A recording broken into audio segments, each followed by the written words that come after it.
Hello and welcome dito sa EE Lectures. Bali, for today's episode, itutuloy na natin yung discussion natin about sa unbalanced fault analysis or yung unsymmetrical fault analysis natin. Bali, for today, magsisimula muna tayo sa single line to ground. So, tara na, i-discuss na natin yan.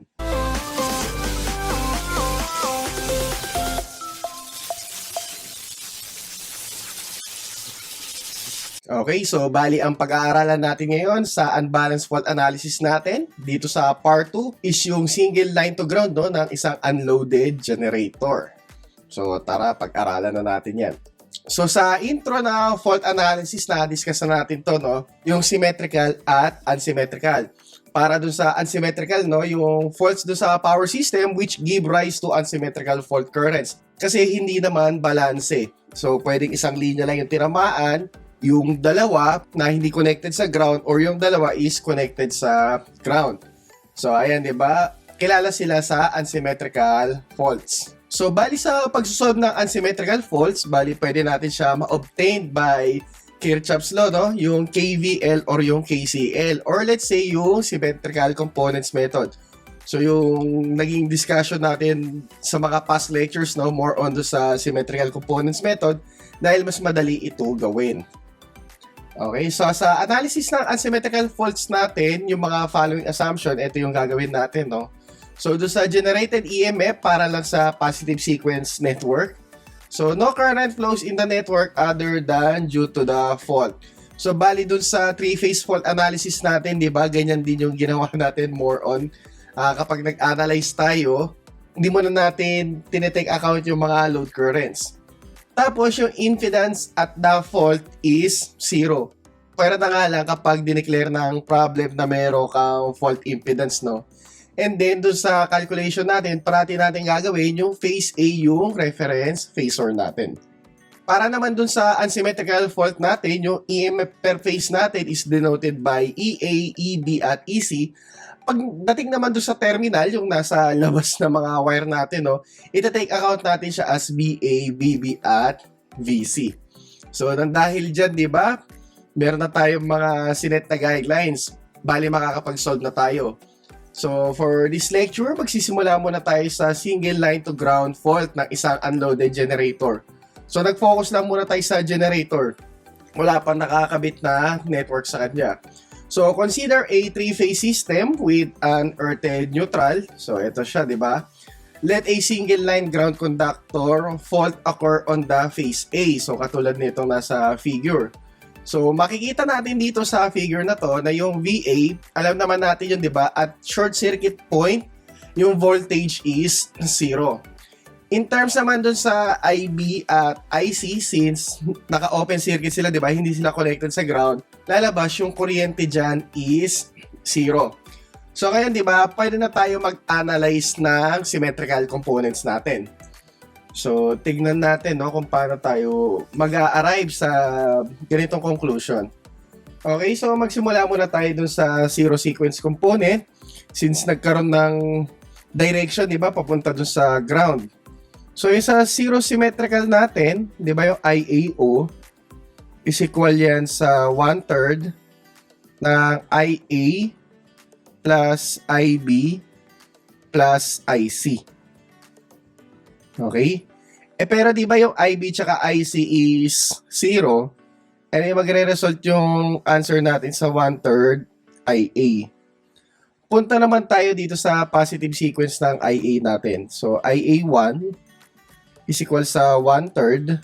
So, magkakamukha lang yan, di ba? IA plus AIB tapos plus A squared IC.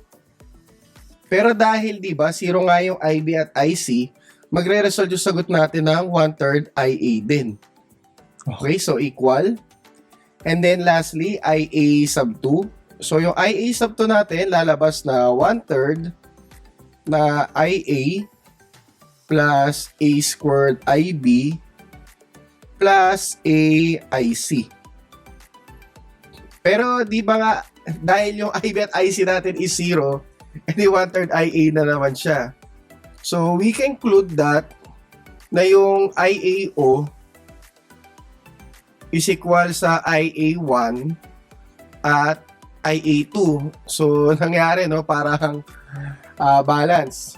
And then, yung fault current, which is IA.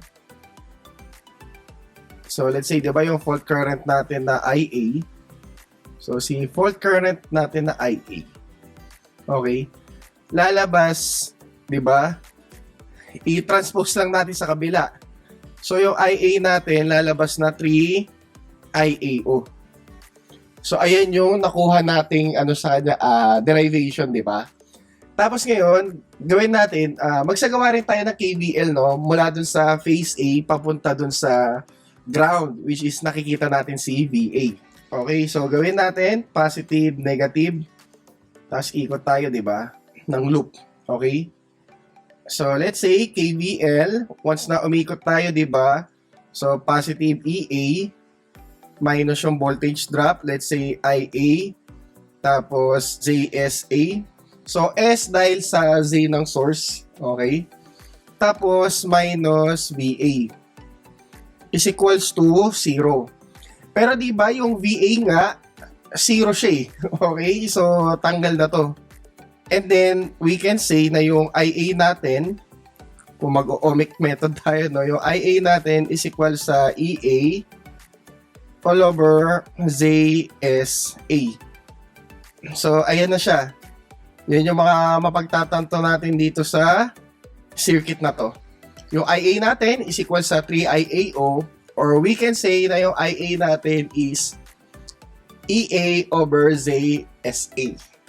Okay, so ngayon, ang mapagkukonclude pa natin dyan, since equal yung zero sequence sa positive at negative, we can say na kapag pinag-connect natin yung zero, positive at negative, pwede natin siya i-represent as series circuit. Di ba kapag series circuit, equal lahat ng current. Okay? So, ito, equal lahat eh. So, ngayon, kapag nire-draw natin yung positive, negative, at zero sequence ng phase A, naka-series lahat sila. Okay? So, mula doon sa previous slide, di ba, nakita naman natin kung paano natin na-derive yung fault current. So, technically, di ba, meron na tayong formula. Tingnan natin ulit siya. So, ayan, di ba? Yung IA is equal sa 3IAO, or let's say yung IA is equal sa EA over JSA. So, ayan, di ba? Ayan, first of all, yung expression na fault current natin in terms of IR will be derived as Z1, Z2, and ZO. So, ngayon, bali, i-consider na lang natin is yung phase A. Tapos, bali sila as yung positive, negative, at zero sequence impedance ng generator respectively. So, consider the closed loop as the sequence impedance produce the voltage drops due to their respective sequence impedances. So, therefore, we have, so ngayon, bali, i-expand na natin siya. So, based dun sa nakuha natin kanina, di ba? Okay, so yung EA is equal sa minus IA tapos ZSA minus VA is equals to 0. So, provided na yung VA natin is 0, natitanggal na siya. And then, yung IA ngayon, i-express natin siya dun sa tatlong sequence natin. So, yung positive, negative, at 0. So, ibig sabihin, ito, may expand to. So, lalabas, ano siya, EA minus, so, pag samasamahin natin yung tatlo, no? So, let's say, IA1, tapos ZSA1, plus IA2, tapos ZSA2. So, yung positive, negative, and then yung 0. So, let's say IAO. Ayan. So, plus ZS, tapos AO. Bali, ito na sila. Is equals to 0. Pero, di ba nga, equal yung tatlo. Yung IA1 is equals to IA2 is equals to IAO. So, edi lahat yan, di ba, pwede natin palitan na isang kuryente lang. Bali, for this, gagawin natin IAO. So, we can say EA minus IAO and then ZSA sub 1 plus ZSA sub 2 plus ZSO. Or dahil, di ba, ang kinonsider lang natin is phase A, ay pwede na natin gawing Z1, Z2 at ZO yan. So, ngayon, lalabas yung IAO natin. is equals to E all over. So, mukha talagang series circuit, di ba? Kapag series circuit, di ba, additive lang yung mga impedances natin. So, E, or let's say EA, all over ZS1 plus ZS2 plus ZSO. So, ayan na yung equation natin for zero sequence current. So, kung gusto mo makuha yung pinaka-fault, di ba nga yung IA nga is equal sa 3IAO. Edi, we can say na yung IA is equal sa 3EA all over. So, pwede natin sabihin Z1 plus Z2 plus ZO. So, dyan na equal yung fault current natin. So, kaya gawin natin yung circuit natin, gawin natin exclusive siya sa phase A, no? Para kahit papano, ma-harness natin itong mga equation na ito para doon sa circuit na yon. Okay, so ngayon, di ba, gumawa na tayo ng series circuit natin. So, yung positive, naka-connect in series dun sa negative, and then naka-connect in series dun sa zero. So, by doing that, di ba, series circuit, equal lahat ng kuryente. And we can say na yung IAO nga, copy lang natin kanina, is EA all over Z1 plus Z2 plus ZO. Okay, so kung yung IA naman yung kukunin mo, i-multiply mo lang yan by 3. Meron ka na fault current. So ngayon, yung magiging focus naman natin dito is yung mga phase voltage at fault. Depende dun sa bawat pase, no? Or let's say, dun sa bawat sequence network natin. So ngayon, magpo-focus lang tayo sa phase A. So kung gusto nyo makuha yung phase C at phase C, kayo na bahala mag-apply ng symmetrical components. So now, let us calculate the phase voltages at fault. Let's say, no, yung sa phase A. And then yung kada sequence network niya. So, gagawin natin ngayon dito, magpe-perform tayo ng KVL. Okay, so once na mag-KVL tayo dyan, dun sa positive sequence natin, bali lalabas yung EA. Bali ito, no, positive at negative. So, negative yung voltage drop. So, IA1. Or let's say, kahit I1 na lang yan. Kasi lahat ng nasa circuit natin is phase A. Tapos, Z1 minus VA sub 1. Tandaan ha, VA sub 1 yan, hindi VA. Is equals to 0. So, bali, lalabas dito na yung VA sub 1 natin is equals to EA, or yung E, minus IA1, tapos Z1. Pero di ba yung IAO, IA1 at IA2 is equal. So ngayon, di ba, pwede natin incorporate to dito. So yung magiging equation natin is yung VA1 is equals to EA minus, so EA tapos Z1 all over, ayan, so Z1 plus Z2 plus Z0. So ngayon, kapag sinimplify natin ito, so di ba ma-multiply ito dito, and then ma-minus yung EA Z1.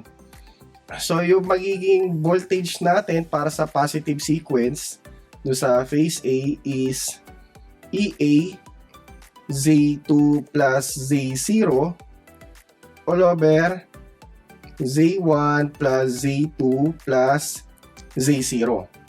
So ayan na siya. So, for second, kunin natin yung voltage sa negative sequence. So, palitan natin ang kulay, no, para kita natin sila. So, ngayon, VA2. So, doon sa VA2, once na mag-KVL tayo dito, diba, let's say, since wala tayong voltage dyan, diba, 0 lalabas. Tapos, minus yung voltage drop, which is IA2. Tapos, Z2, minus VA2 dahil sa negative lumabas is equals to 0. So we can assure yung VA2 is equal sa negative IA2 Z2. So di ba itong equation na to equal nga sa IAO, IA1 at IA2. So once na i-substitute natin dyan, edi lalabas negative E, or let's say EA Z2 all over Z1 plus Z2 plus ZO. So, ayan yung voltages natin for negative sequence. And then yung pangatlo, yung sa zero sequence natin, kung mapapansin niyo, di ba, magkamukha lang sila nung negative.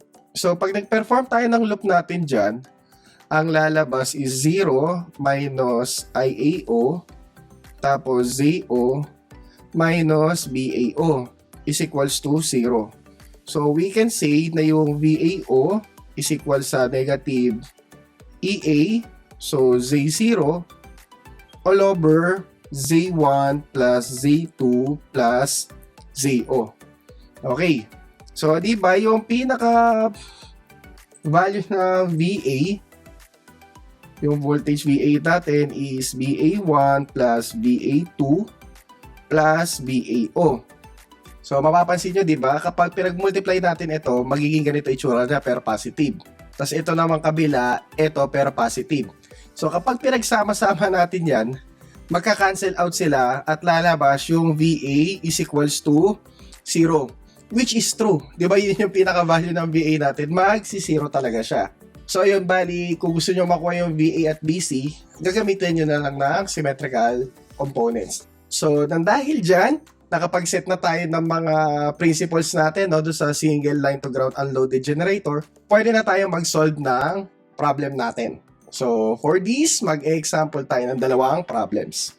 For our problem number 1, meron tayong 3-phase 10 MVA 11 kV generator with a solidly earthed neutral point. Supplies a feeder. So, bali magiging itsura niyan, may generator tayo, di ba? And then, merong feeder. So, merong dalawang reactants na nakaseries na lalabas dyan. Tapos, the relevant impedances of the generator and feeder in ohms are as under. So, ito yung mga actual ohmic value nila, no? In terms of positive, negative, and zero sequence. So ngayon, nagkaroon ng fault doon sa isang pase, no, papunta doon sa earth. So, single line to ground. Okay? Tapos, pinapakalculate sa atin is yung magnitude ng fault current and then yung susunod, yung line to neutral voltage natin at the generator terminal. Okay? Let's say yung VAN. So ngayon, bali, solve na natin yan. So, magsimula muna tayo dun sa magnitude ng fault current. So, yung gagawin na natin dito is yung formula natin, no? So, let's say yung IA natin is equal sa 3IAO. Okay, i-erase lang natin. So, IA is equal sa 3IAO. And then, equal yan sa 3. Let's say EA. So, yung EA na yan, lalabas siya ang voltage per phase. And then, yung X1, X2, plus XO. So, bali dito, lalabas na combined positive, negative, at zero sequence ng generator at ng feeder natin. Okay, so, bali dito, phase voltage. So, 11 kV over square root of 3. I-assume natin siya na Y. So, 3 times 11 kV all over square root of 3. And then, i-over na natin yung mga sequence impedance natin. So, 1.2 tapos 1. So, J 1.2 plus J. Tapos yung negative. So, 0.9 plus 1. So, J 0.9 plus J. And then lastly, for 0. So, 0.4 plus 3. So, plus J 0.4 plus J 3. Pwede yan, di ba? Diretso na kagad natin makukuha yung fault current natin. So, gawin natin ngayon, damputin na natin yung mahiwagang calcu. Okay, so 3 multiplied by 11 kV divided by square root of 3. And then, i-close parenthesis na natin yan. And then, baba. So, 1.2i plus I plus 0.9i plus I plus 0.4i plus 3i. And then, yung magiging sagot natin dyan ay, so ayan, 2,540.341 bar negative 90 degrees. So, ayan yung magiging fault current natin. So, 2,540.341 bar negative 90 degrees ampere. Okay, dahil nakuha na natin si fault current, no, ang isusunod naman natin is yung line to neutral voltage, which is si VAN, yung nakikita natin dito sa side na to. So for that computation, ang gagawin lang natin is itutulad natin siya, no, doon sa ginawa natin kanina kay VA. Ang mangyayari nga lang dito, mapapalitan si VA ng VAN. So once na mag-take tayo ng loop dito sa side na to, 'di ba? Yung magiging equation natin is EA, idiretso ko na siya doon sa IAO. So minus IAO, and then lalabas yung tatlong sequence natin, which is Z1 plus Z2 plus Z0, tapos lalabas minus VAN is equals to 0.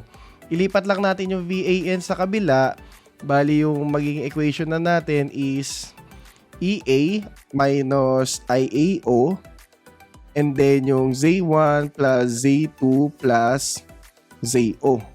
So, tandaan, yung nakuha natin is 3IAO to. So, yung in-store natin kanina sa letter A, i-divide na lang natin sa 3. So, yung magiging equation natin is 11 kV. Okay, so divided by square root of 3 para kailangan phase voltage siya. And then, yung 2,540.341 bar negative 90 degrees ampere divided by 3. Okay, so imumultiply na natin sa Z1 plus Z2 plus ZO. Pero pakitandaan, sinabi dun sa problem, yung kailangan natin is yung line to neutral voltage at the generator terminal. So ano ibig sabihin nun?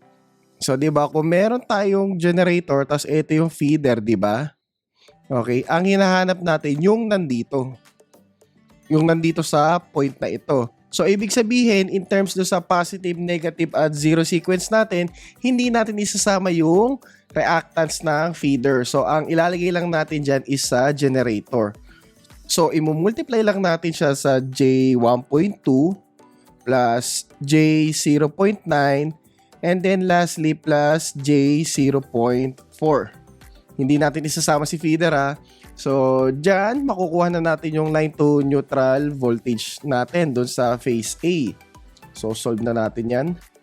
Okay, so 11 kV divided by square root of 3 and then minus tapos yung A natin, no, na i-divide natin sa 3.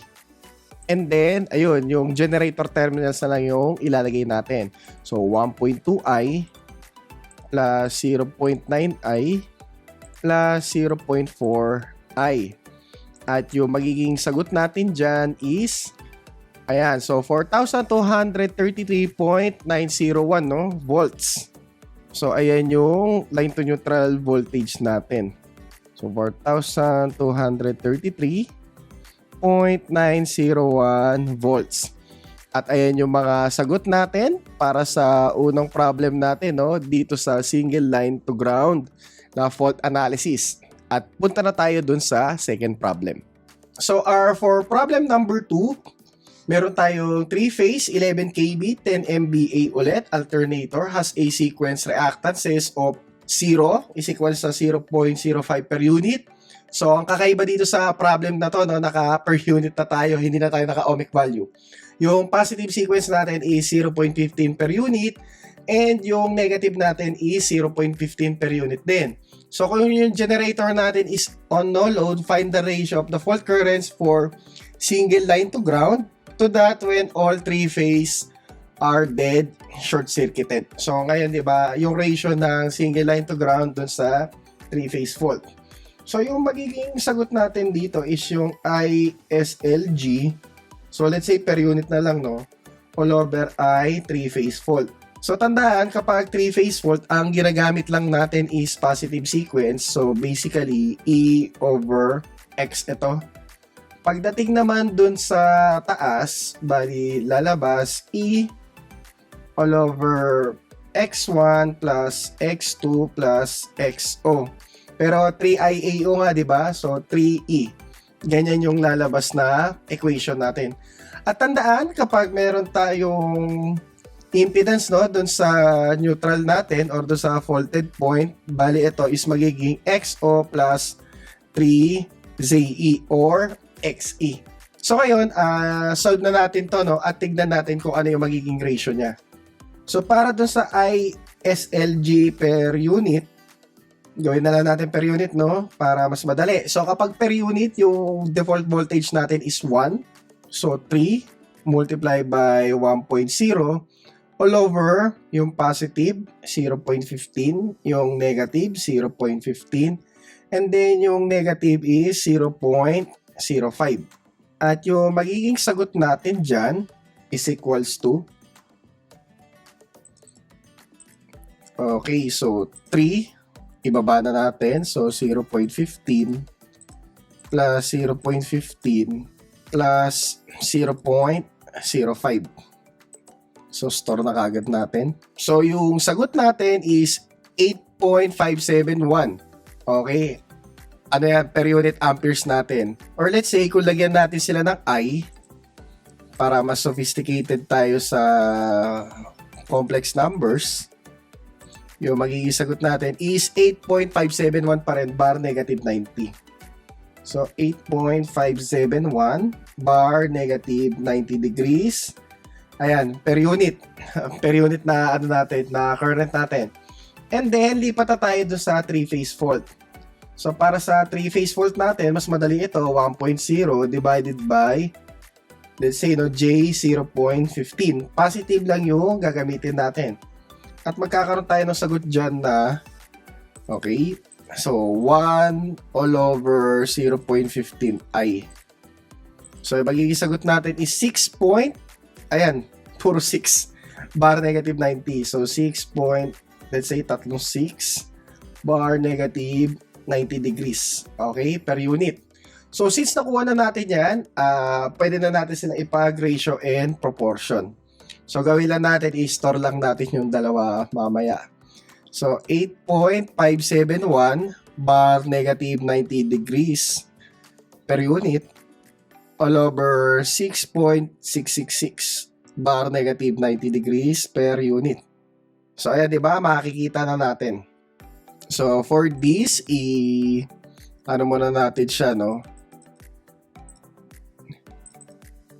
I-store muna natin siya. Okay, store natin sa B.